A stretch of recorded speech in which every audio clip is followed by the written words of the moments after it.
You just paid off your house. No more mortgage payments. That extra $1,500, $2,000, maybe even $3,000 a month.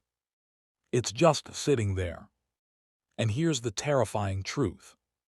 Most Americans who pay off their house actually lose wealth after they do it. Not because something bad happens, but because they make the wrong moves with that extra cash.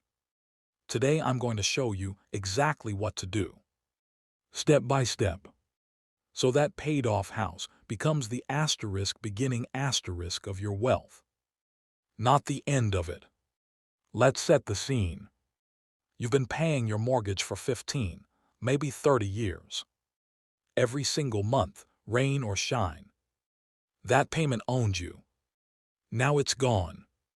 And that chunk of money lands back in your account. Here's the problem.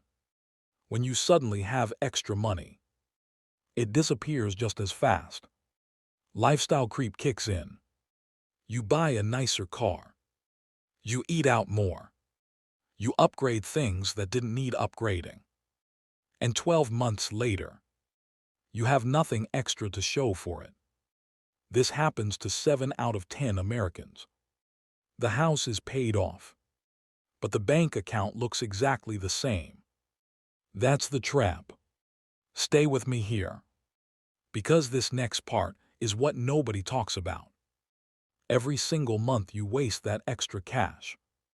You're not just losing that money. You're losing what that money could have grown into asterisk. Here's a number that should wake you up. That's at a 10% average annual return. The stock market's historical average, $2,000 a month. That you already have asterisk. That's already freed up. And most people spend it on stuff they won't even remember in a year. The clock is ticking. Every month you delay is a month of compound interest you'll never get back. So let's fix this right now.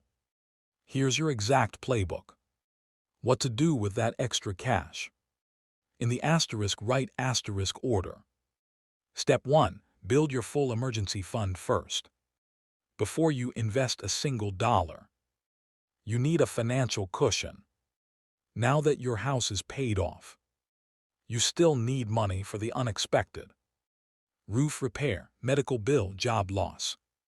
If you have $4,000 a month in bills, you want $12,000 to $24,000 sitting in a high-yield savings account. Not a regular savings account. Most regular savings accounts pay you 0.01% interest. A high-yield savings account. Right now you can find ones paying 4% to 5%. That's your foundation. Don't skip this step. If you skip it, one emergency wipes out all your progress. Step 2. Max out your 401k. Most people don't know this. Your 401k is one of the most powerful wealth tools ever created.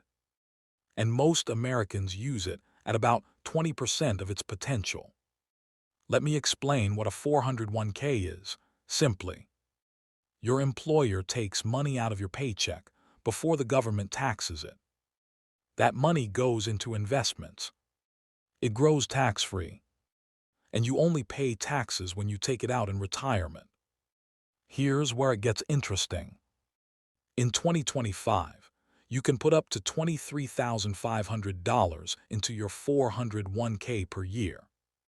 That's $1,958 a month. And if your employer matches contributions, that's free money on top. Now that your mortgage is gone, you have room to max this out. Do it. Step 3. Open or max out a Roth IRA. A Roth IRA is different from a 401k, but equally powerful. Here's the simple version. You put in money you've already paid taxes on. It grows completely tax-free. And when you take it out in retirement, zero taxes. Zero. In 2025, you can put $7,000 per year into a Roth IRA. If you're over 50, $8,000. That's only $583 a month, with your old mortgage payment freed up. This should be easy. Most people don't know this. The money in a Roth IRA can be invested in index funds, which is exactly what we're talking about next. Step 4. Invest in index funds. Okay, this is where your real wealth gets built. Index funds. Let me explain what these are. Instead of picking one stock, you invest in a fund that tracks the whole market, like the S&P 500. The S&P 500 tracks the 500 biggest U.S. companies. Apple, Amazon, Microsoft, Google, all of them. When they win, you win. And historically, the S&P 500 has averaged about 10% per year. Here's a shocking statistic. If your parents had invested $10,000 into an S&P 500 index fund in 1994, today that would be worth over $200,000. Without touching it, without thinking about it, without doing anything. Now combine that with your freed-up mortgage payment. And we're talking serious, life-changing money. Step 5. Don't ignore your house. Here's something people completely overlook. Your house is paid off, but it still needs maintenance. If your home is worth $350,000, set aside $3,500 a year, about $291 a month. A new roof, $10,000 to $20,000. HVAC system, $5,000 to $12,000. These aren't surprises, they're guarantees. Your house will need repairs. The question is whether you're prepared for them. Don't invest every single extra dollar and then get crushed by a repair you didn't plan for. Step 6. Think about diversifying with real estate. Here's where it gets interesting. You now have something incredibly powerful. A paid-off home. That means you have equity. If your home is worth $400,000 and you owe nothing, you have $400,000 in equity. Most people don't know this. You can borrow against that equity at low interest rates. It's called a HELOC, Home Equity Line of Credit. Some people use this to buy a rental property. That rental property then generates income every month, which you invest, which builds more wealth. Now that's a snowball.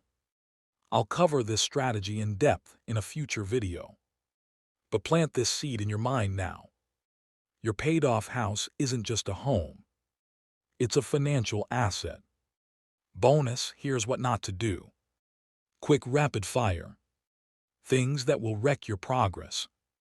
Don't upgrade your lifestyle immediately. Don't buy a new luxury car with the freed-up cash. Don't lend large sums to family.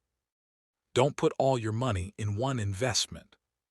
And whatever you do, don't keep the money sitting in a regular checking account. Inflation eats your cash alive while it sits there. Your money needs to be working every single month. Let's bring this home. You paid off your house, huge win. Now here's your order of operations. Step 1. Build your full emergency fund. Step 2. Max out your 401k at work. Step 3. Open a Roth IRA and max it out. Step 4. Invest the rest into index funds. Step 5. Set aside money for home maintenance. Step 6. Consider using your home equity strategically. This isn't complicated, but it requires discipline. The people who follow this plan, they retire wealthy. The people who don't, they wonder where all the money went. The difference isn't intelligence. It's just knowledge. And now you have it.